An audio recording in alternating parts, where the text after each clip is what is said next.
Rajya Sabha ticket ಕೈತಪ್ಪಿದ ವಿವಾದಕ್ಕೆ ಕೊನೆಗೂ ಸಹ ತೆರೆಯನ್ನು ಎಳೆದಿದ್ದಾರೆ ಮಾಜಿ ಪ್ರಧಾನಿ ಎಚ್.ಡಿ. ದೇವೇಗೌಡರು. ಇವತ್ತು ಪತ್ರಿಕಾಗೋಷ್ಠಿಯನ್ನು ನಡೆಸಿ ಅದರ ಬಗ್ಗೆ ಸ್ಪಷ್ಟನೆಯನ್ನು ಕೊಟ್ಟಿದ್ದಾರೆ.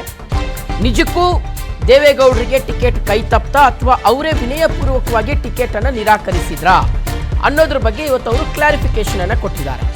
ನನಗೆ ರಾಜ್ಯಸಭೆಯಲ್ಲಿ ಮುಂದುವರಿಯುವ ವ್ಯಾಮೋಹ ಇಲ್ಲ. ರಾಜ್ಯಸಭಾ ಟಿಕೆಟ್ ಕೈತಪ್ಪಿದ್ದಕ್ಕೆ ಬೇಸರ ಇಲ್ಲ. ಈಗ ನನಗೆ 93 ವರ್ಷ, ಇನ್ನೆಷ್ಟು ದಿನ ಅಂತ ಇರಬೇಕು ನಾನು ರಾಜ್ಯಸಭೆಯಲ್ಲಿ. ಬೆಂಗಳೂರಿನಲ್ಲಿ ದೇವೇಗೌಡರು ಸುದ್ದಿಗೋಷ್ಠಿ ನಡೆಸಿ ಇದ್ರ ಬಗ್ಗೆ ಸ್ಪಷ್ಟನೆಯನ್ನು ಕೊಟ್ಟಿದ್ದಾರೆ. ವ್ಯಾಮೋಹ ಇದ್ದಿದ್ರೆ ಕೇಂದ್ರ ನಾಯಕರನ್ನೇ ನಾನು ಭೇಟಿ ಆಗ್ತಾ ಇದ್ದೆ.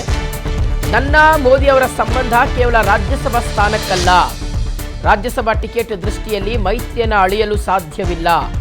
ದೆಹಲಿಗೆ ಹೋಗ್ತೀನಿ, ಮೋದಿಯವರನ್ನ ಭೇಟಿಯಾಗ್ತೀನಿ ಅಂತ ಸುದ್ದಿಗೋಷ್ಠಿಯಲ್ಲಿ ಮಾಜಿ ಪ್ರಧಾನಿ ಎಚ್.ಡಿ. ದೇವೇಗೌಡರು ಈ ಟಿಕೆಟ್ ಕೈತಪ್ಪಿದ ಆರೋಪಕ್ಕೆ ಸಂಬಂಧಪಟ್ಟಂತೆ ಸ್ಪಷ್ಟನೆಯನ್ನು ಕೊಟ್ಟಿದ್ದಾರೆ.